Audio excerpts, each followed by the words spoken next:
The footlocker sits where it has sat since 1945, under the eaves of an attic in a small American town. The grandson opens it the week after the funeral. Beneath the discharge papers and the folded wool uniform, there is an undershirt, wrapped tight around something heavy. Inside is a German pistol, still oiled. The holster still with it, untouched for 50 years by a man who cleaned it in secret and mentioned it to no one. The gun did not arrive there by accident. It came home in 1945 in the bottom of a duffel bag, past the sergeants and the customs men, one of hundreds of thousands of captured German and Japanese firearms that crossed the ocean in the personal baggage of the soldiers who had beaten their owners. 25 of those guns are on this list. Number 15, a pocket pistol small enough to hide in a handkerchief, sold at auction for more than a new car.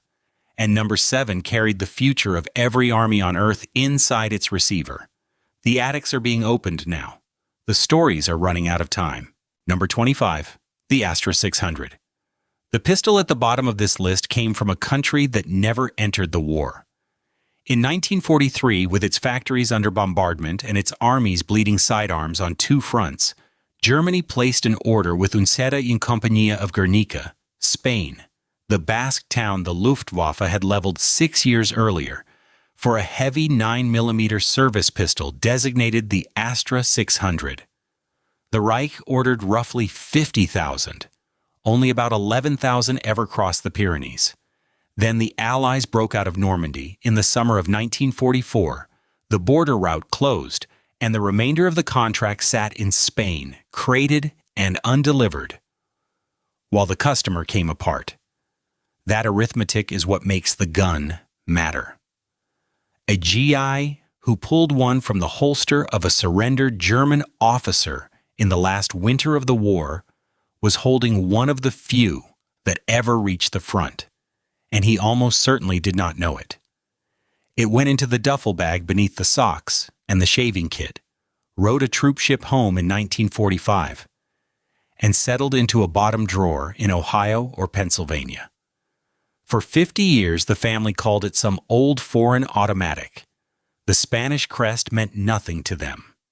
The small German inspection eagles meant less. The grandchildren who finally looked those eagles up learned better. Today, a wartime example with clean Waffenamp proofs sells for several hundred to around $1,000, and the price rests almost entirely on those tiny stamps. Number 24. The Femaru 37M. This was a Hungarian pistol wearing a German uniform. Its bloodline ran back to Rudolf Frommer, the Budapest engineer whose designs had armed Hungary since before the First World War. And when Germany came shopping for sidearms, it bought his successor's work by the crate, rechambered in .32 caliber for the contract, and stamped Pistol 37 with a small letter U. For Ungarn, Hungary. The order ran to about 50,000 pistols, and most of them went to the Luftwaffe, into the flight suits of pilots and bomber crews over England, over Italy, over the collapsing Reich itself, which is how they came home. Many of the 37Ms in American closets were taken from downed German airmen, pulled from a holster beside a wrecked fuselage, wrapped in a rag, and buried in a duffel bag for the voyage back in 1945. The veteran rarely knew what country had made it. His family knew less. It sat in a closet for half a century as the little German pistol, a Hungarian gun, under German markings. Its true passport a single lowercase letter on the slide that nobody in the house could read. Collectors can read it. A clear Luftwaffe-marked example now brings a few $100s and up, and the buyers who pay it know what the little U means. Number 23, the CZ 27. In March of 1939, German troops occupied Prague, and with the city they took its arms industry. The Česká Zbrojovka Works kept building the same .32 caliber pocket pistol it had built before the occupation. Only now the slide read Böhmische Waffenfabrik, the Bohemian weapons factory, and the inspectors stamping the steel worked for Berlin. The plant ran that way through the whole war, Something like 450,000 WWII came off the line under German control, issued to police, to officers, to the apparatus of the occupation itself. Small and flat, it was nearly the perfect souvenir.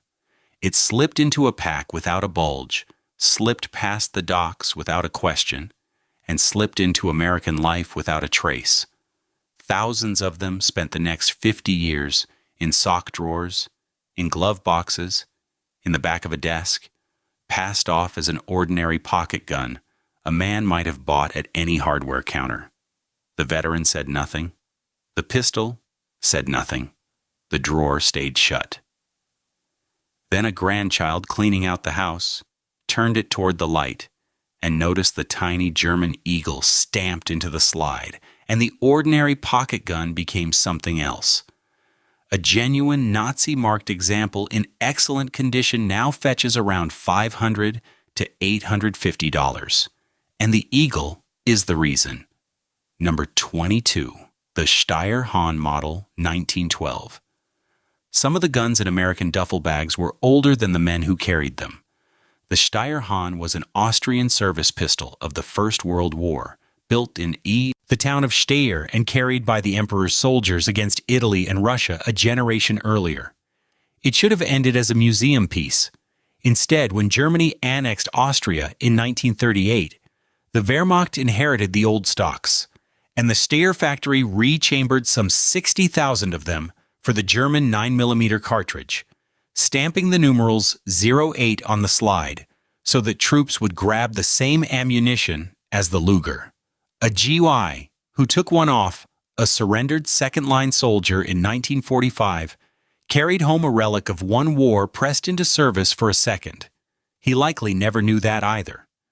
The pistol went into an attic trunk with the uniform and the ribbons, and there it lay.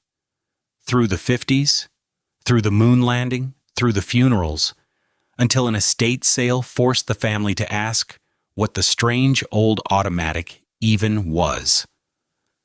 The answer took a reference book. The 08 on the slide told the whole story in 2 digits. Today an honest example runs several $100s.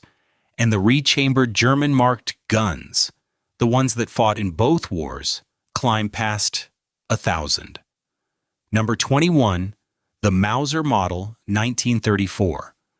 The Mauser name meant rifles to most Americans, but the company also built a small .32 caliber pocket pistol with a graceful rounded grip, and Germany bought it in quantity for the army, for the police, and above all for the Kriegsmarine, the German Navy. Naval officers carried the Model 1934 aboard surface ships and U-boats, and the Navy's acceptance stamp, a small eagle over the letter M, was pressed into the steel of the guns it took. That stamp is the detail the whole story turns on. When the vessels were captured, scuttled, or surrendered at the piers in 1945, the little pistols came off the officers and into American pockets. They were made for concealment, and concealment is what they got. Into the duffel, across the Atlantic, and into a bedside drawer in a quiet American house, where they stayed for half a century. He never explained it. She never asked.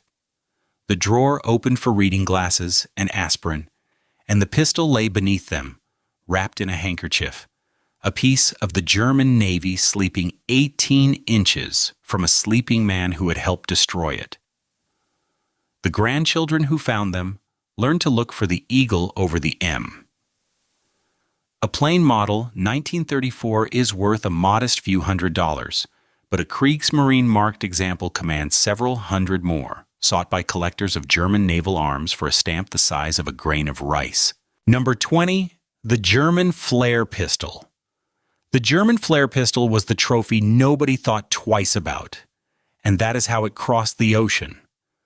The Leuchtpistole was a fat, single-shot, break-action signal pistol, built by Walther and a handful of smaller contractors, and its whole purpose was light.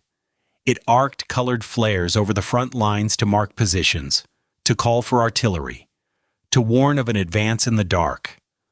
A rare rifled variant could even throw a small grenade, though few of the men who pocketed one ever knew it. To a GI walking through a surrendered depot in the spring of 1945, it looked blunt, strange, and harmless. The kind of thing a sergeant would wave past without a second glance, so it rode home in duffel bags by the thousands. In America, it hung on a nail in the garage. Beside the fishing rods, beside the coil of rope, beside the license plates nobody threw away. It came down at cookouts so a veteran could tell half a story before going quiet again.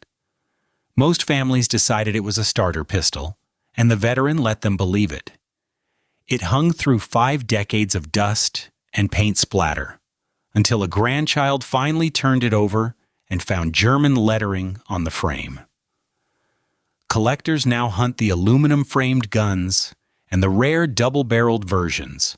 Marked examples change hands for several $100s, and mint pieces go for well over $1,000. Number 19, the Mauser HSC. Mauser was an old company, and the HSC looked like nothing it had ever built. Introduced during the war, sleek and rounded, where the company's earlier pistols were all angles. It was a .32 caliber design with a hidden hammer and a slide that seemed to have been shaped by wind. Germany made more than 250,000 of them before the collapse, issuing them to army officers, to police, and above all to the Kriegsmarine, whose acceptance stamps are the marks collectors read first. It was small enough to disappear into a pack, and that made it the pistol a G I wanted. Taken from a surrendered officer in the last weeks of the war, it went to the bottom of a duffel, crossed the Atlantic in 1945, and ended up in a dresser a long way from the sea. There it waited. The man who brought it home cleaned it once a year, told no one, and put it back. When the house was finally emptied half a century on, the family found it still wrapped, the oil faintly sweet, the little eagle stamps sharp under a lamp. Wartime examples with clear proof marks land between $500 and $1,000 today, and pristine Navy-marked guns bring more. Number 18, the Beretta model, 1935. Italy's standard service pistol had a compact companion, a .32 caliber gun carried by the Italian Air Force and Navy, and later pressed into German hands as the fighting grew desperate and every pistol counted. The model 1935 was small, flat, and solidly machined. The product of a company that had been making arms since the 16th century and did not stop for a world war. Allied soldiers moving up the Italian peninsula captured them in large numbers, and they liked them. Liked the size, liked the balance, liked the way one vanished into a coat pocket where no inspecting officer would look twice.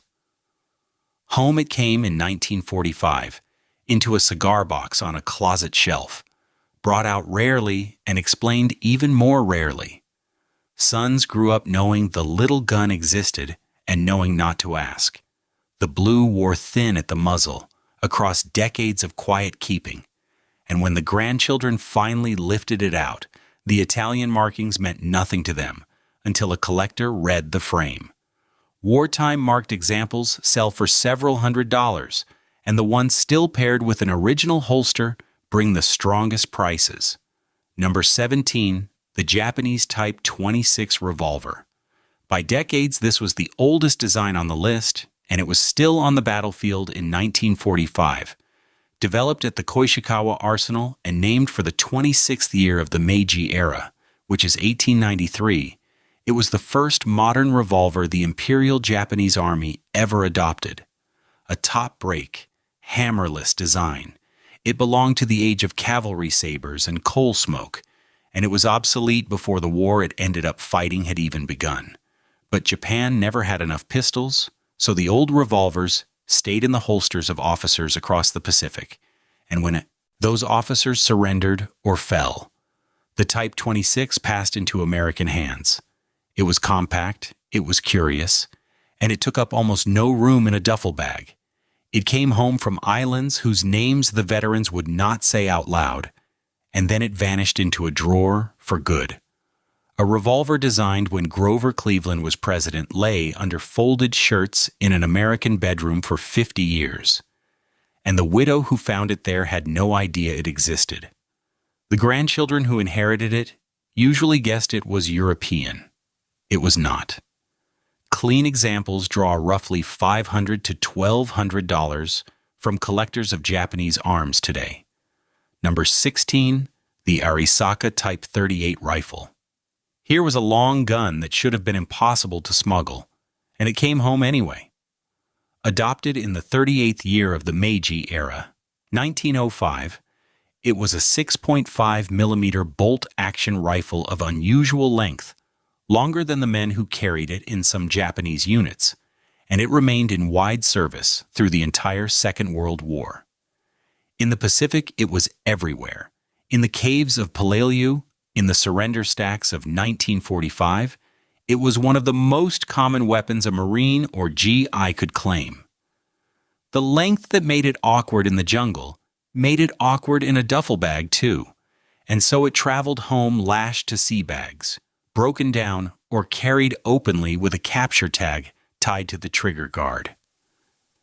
In America, it went where long things go. Across the garage rafters, behind the coats, into the corner of the barn. It became the rifle every kid eventually found in a friend's grandfather's attic, dusty and heavy and vaguely forbidden, the bolt stiff with 30-year-old grease. No one ever heard the story. The attic kept the rifle.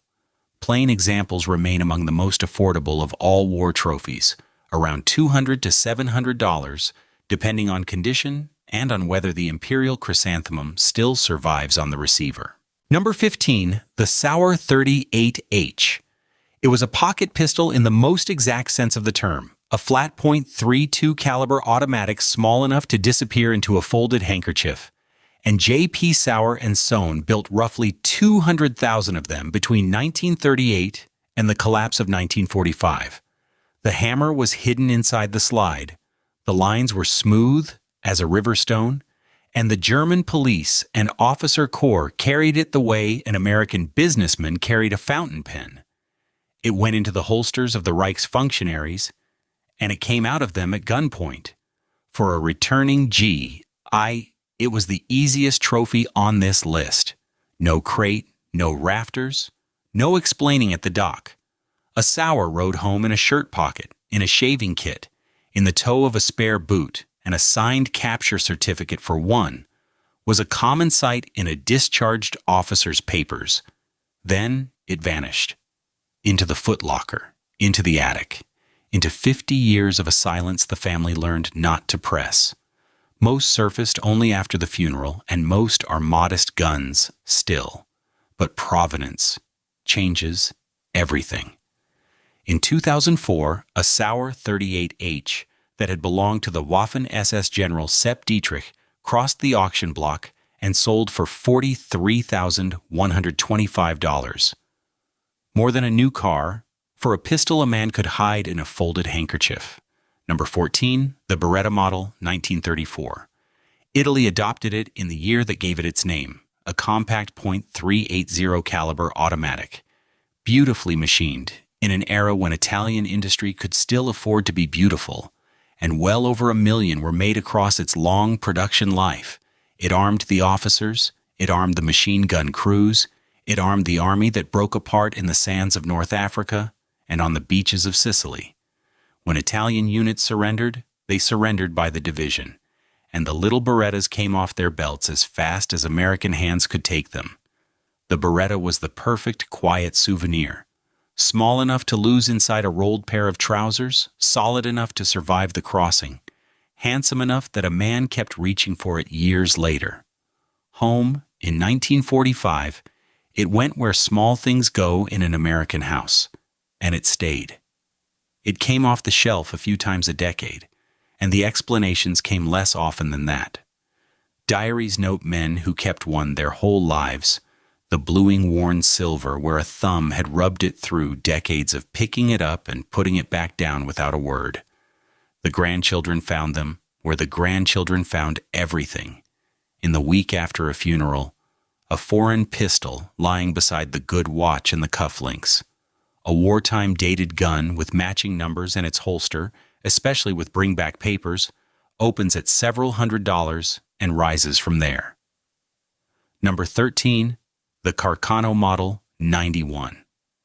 It was the standard rifle of Mussolini's army, a long, slim 6.5mm bolt action, cheaply made and made in enormous numbers, and it was surrendered by the tens of thousands as Italian units collapsed and changed sides.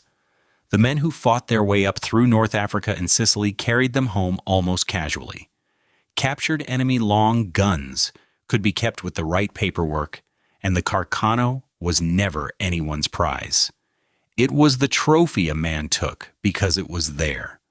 Back in the States, it became the rifle nobody talked about, wedged behind the coats in a closet, laid across the rafters of a barn, standing in a corner of a basement with a faded paper tag still knotted to the trigger guard. Sons rarely asked, fathers rarely offered. For nearly 20 years, it was the cheapest, plainest, most forgettable gun of the entire war. Then came November of 1963, when a mail-order Carcano was fired from a sixth-floor window in Dallas and killed President John F. Kennedy, and the whole world suddenly knew the name. The rifle in the closet acquired a shadow it has never lost. Today, honest bring-back examples with capture documents draw real interest, running a few $100s and valued more for the story than the steel. Number 12, the Nambus Type 94. Japan fielded it in 1934, an 8mm officer's pistol, and the American servicemen who examined it gave it a name that has followed it ever since: the suicide gun. Along the left side of the frame ran an exposed sear bar, a strip of moving metal that connected the trigger to the firing mechanism. And if that bar was pressed, bumped, or squeezed against a holster edge, the pistol fired. Not a design quirk, an actual mechanical fact. A Type 94 could kill without anyone touching the trigger. The later guns wore their history on their surfaces. As Japan's war economy came apart, the steel got softer. The tool mark stayed unpolished. The fit grew loose enough to rattle. It is widely called the worst service handgun of the entire war. And the Marines took them home by the thousands, because the point was never the pistol. The point was the island it came from, the cave, the surrendered officer, the proof that a man had gone into places most Americans could not find on a map and come back out. Wrapped in oilcloth in 1945, it went into the drawer and stayed there. Oral histories tell of wives who came across one among a husband's effects and learned, decades on, that it had been in the house all along. Collectors now seek honest bring-back examples with matching numbers and clear provenance, paying several hundred to north of $1,000, sometimes for the very flaws that made the pistol infamous. Number 11, the Arisaka Type 99 rifle. This was the main Japanese battle rifle of the Second World War, a 7.7mm bolt action, and it became the most emblematic long gun trophy of the entire Pacific.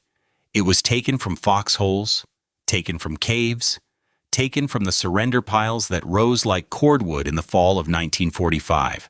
A GI with the right paperwork could claim one and ship it home, and enough of them did that the Type 99 became the rifle in 100,000 American closets. Every one of them left the arsenal wearing the chrysanthemum, the 16-petal imperial crest stamped into the steel over the chamber, the mark that said the rifle belonged not to the soldier, but to the emperor himself. And there lies the secret collectors read like a document.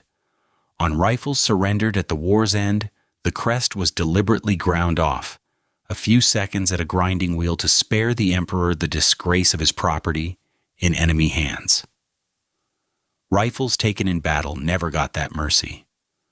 The crest survives on them intact, a small act of surrender pressed into the steel, or withheld from it. The rifles came down from the attics in the same scene, over and over. A grandchild on the pull-down stairs, a heavy old rifle, a flower pressed into the steel that meant nothing to anyone in the room. Plain ground crest rifles stay affordable, but an intact chrysanthemum, a rare variation, or solid capture papers can push a Type 99 well past $1,000. Number 10. The WWII WZ-35. The WWII UZ-35 was a Polish pistol that fought on both sides of the war without ever changing its shape. Before the invasion, it was considered one of the finest service pistols in the world, a 9mm design built at the state factory in the city of Radom. When Germany overran Poland in 1939, the factory was seized and kept running, and the pistol was renamed the P38. Somewhere between 310,000 and 380,000 were produced under occupation. The Polish Eagle vanished from the slide. The gun did not. Inside that factory, Polish workers smuggled pistol parts out of the plant, piece by piece, to arm the resistance. When the Germans discovered it, they hanged some of the workers in public in front of the factory and sent others to the camps. The pistols kept coming off the line. American soldiers took radoms off surrendered Germans in France and in the Rhineland, and the guns crossed in the Duffels of 1945, carrying that history without a word of it attached. They spent the decades that followed in American dressers, mistaken for German automatics, until a grandchild read the slide and met a name no one in the family could pronounce. The occupation guns remain common. The pre-war guns, the ones still wearing the Polish Eagle, are the true prizes. A genuine Polish Eagle radom in decent condition clears $1,000 with room to spare. Number 9. The Gewehr 43. Germany's answer to a question the American Garand had already settled came late. By 1943, the Reich understood that the bolt-action rifle was finished, and its factories began producing a 7.92mm semi-automatic to close the gap. Roughly 400,000 were built before the collapse, more than 50,000 of them fitted as sniper rifles. Next to the millions of Mausers the Wehrmacht gave up, the Gewehr 43 was a rarity, and the GIs who understood rifles knew it on sight. Getting one home was the problem. It was long, it was heavy, it was impossible to fold into a coat pocket, and the men who managed it did so by determination, broken down in a duffel bag or shipped in a crate with an officer's signature on the capture paper. The ones that made the crossing in 1945 stood in the corner of a den while the century ran out. The family never guessed. It looked like any other old army rifle, dark-stocked and vaguely foreign, and the veteran offered nothing. Grandchildren who finally carried one to an appraiser learned two things at once: what their grandfather had faced and what he had quietly kept. Surviving examples bring $3,000 to $5,000, and the sniper variants go higher still. Number 8. The Mauser C96 Broom Handle. The Mauser C96 broom handle was already a legend before most of the men who captured one were born.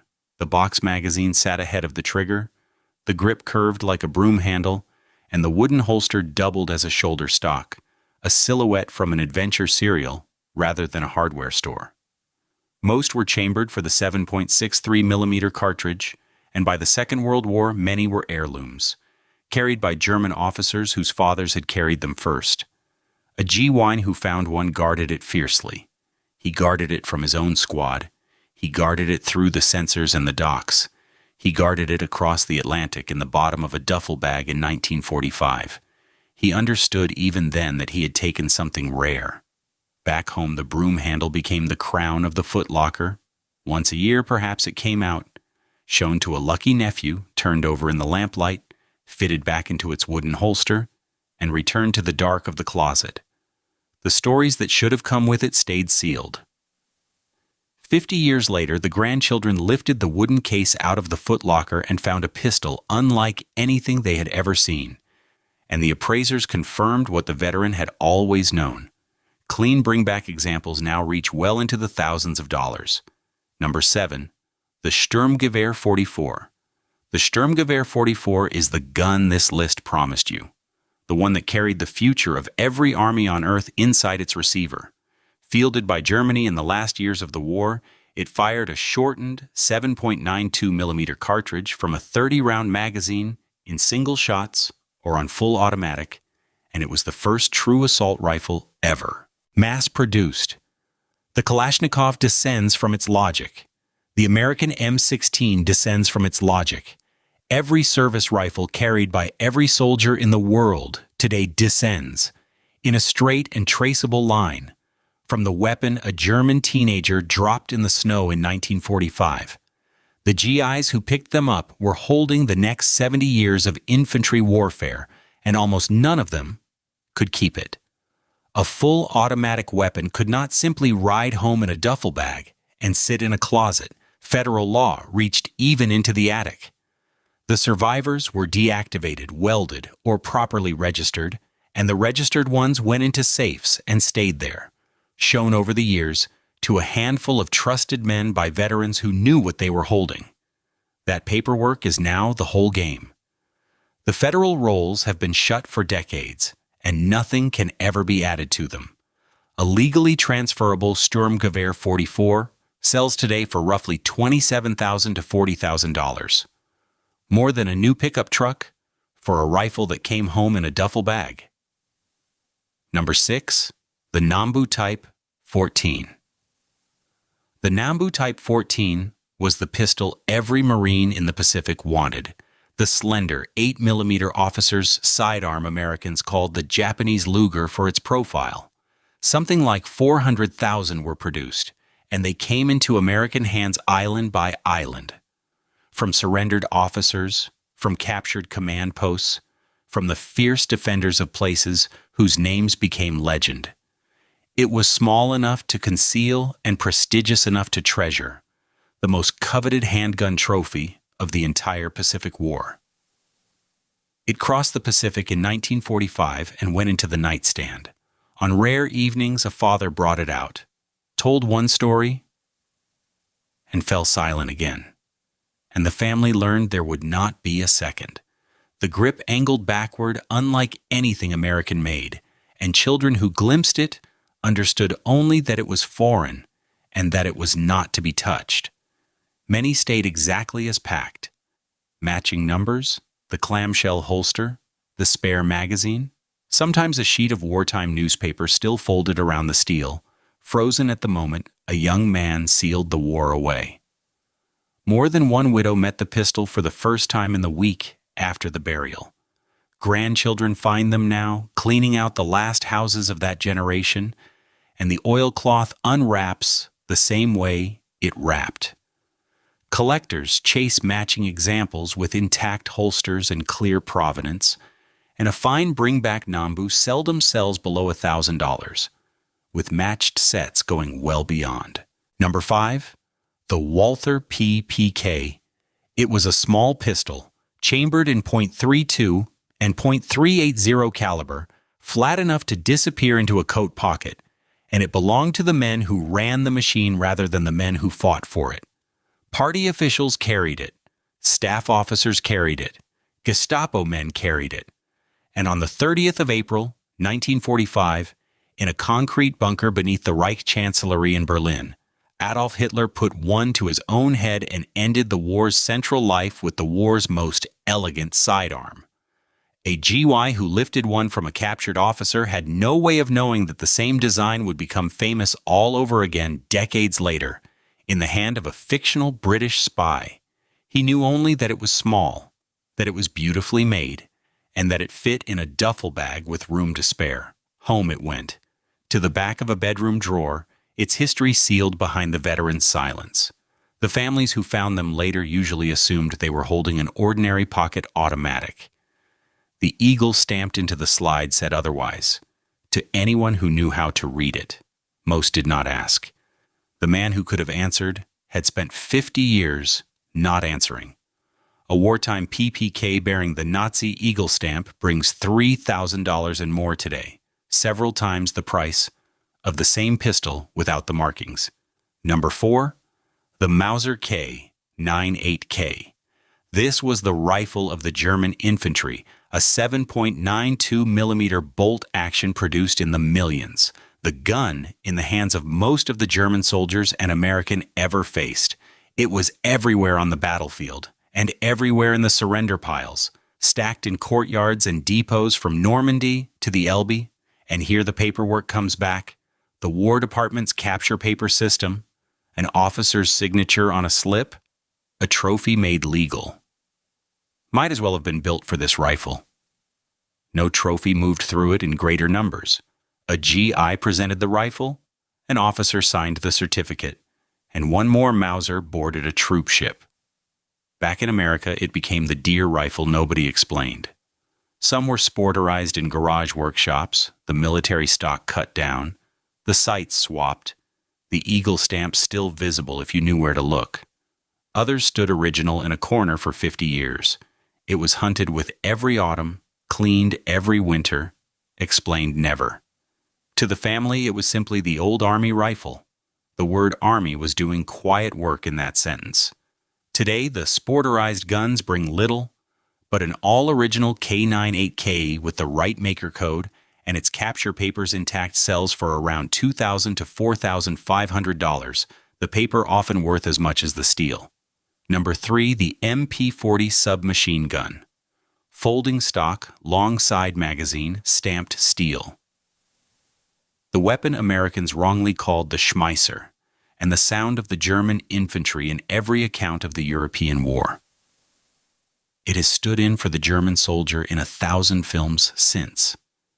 A GI prized one nearly as much as a Luger, and a few carried them all the way to the docks.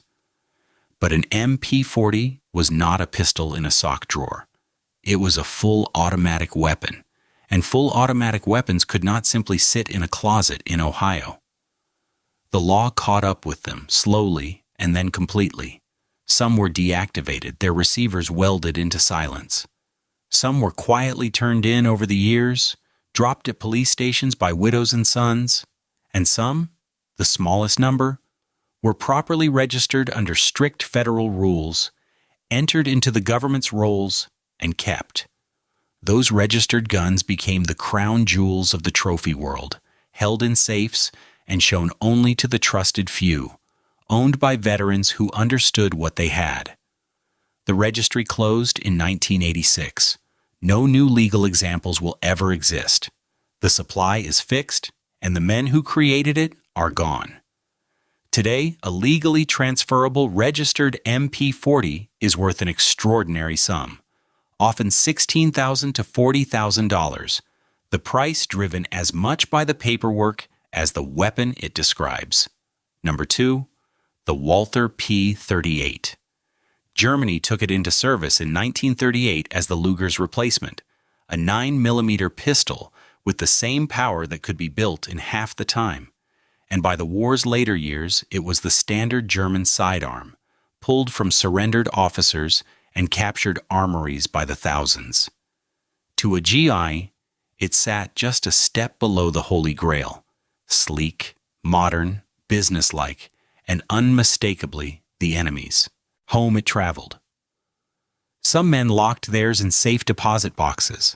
Some kept theirs loaded in the nightstand for decades. A habit from a time when a loaded pistol within reach was the difference between mornings, and never once explained the eagle stamped on the slide. The wives did not press. The children learned the same. When the families finally found them, the pistols were often just as they had been packed. The matching magazine still in the well, the holster still stiff with wartime leather, untouched since 1945. Not a display piece, an artifact in the archaeological sense, sealed the day it was buried. Today, a genuine bring-back P38 with correct maker codes and its capture paper is a steady 4-figure gun, running from under $1,000 for a worn example to well past $2,500 for a matching rig. Number 1, the Luger P08, the Holy Grail. There is no argument about this among the men who were there or the collectors who came after. The Luger was the pistol every American soldier in Europe dreamed of bringing home. A 9mm sidearm with a toggle action unlike anything else ever issued, famous for decades before the war began. It was the pistol of the German officer in 2 world wars, and a G1 who captured one had captured the enemy in miniature. The craftsmanship, the arrogance, the defeat, all of it in 30 ounces of machined steel. Men crossed battlefields for them. Men traded cigarettes, watches, and whiskey for them. Men guarded them through the last year of the war the way they guarded letters from home. Rear echelon troops bought them off riflemen. Riflemen learned to stop mentioning them. The Luger rode home in more duffel bags than any other firearm of the war, rolled in a sock, wrapped in an undershirt, oiled against the years, and then it waited. The oral histories are full of the same scene, repeated across half a century of American attics. A grandson opens a footlocker after the funeral, moves aside the folded uniform and the yellowed papers, and finds the Luger exactly as the veteran left it. Matching numbers, original holster, the undershirt still smelling faintly of gun oil. The man who carried it home never said where it came from, and now no one will ever know. Today, the Luger's value runs from about $1,000 for a common example to tens of thousands for the rare variants. An early gun with an SS-marked holster among the rarest of all, with record pieces past $74,000. But the steepest premium of all belongs to provenance, a genuine documented bringback, capture paper, and family story intact, commands multiples of an identical pistol with no history at all. These 25 guns were never really about the metal, and they were never about the money. They were the one thing a generation of silent men carried home from the worst of the world. Proof of survival, proof of victory, proof of something they could not say out loud. Sealed in a footlocker because sealing it was easier than finding the words. The paperwork was signed, the ocean was crossed, and then the silence began. And for most of them, it never ended. The veterans are nearly all gone now. It is their grandchildren climbing the attic stairs, kneeling over the trunks, lifting out the holsters and the folded certificates, and holding the war in their hands for the first time. Somewhere this year, in a house in Ohio or Kansas or Georgia, a hasp will give after 50 years, and the lid will come up on the smell of cosmoline and old cotton. Inside, under the uniform, wrapped in an undershirt gone yellow at the folds, the pistol is still oiled. The light through the attic window falls across it, and it says nothing at all.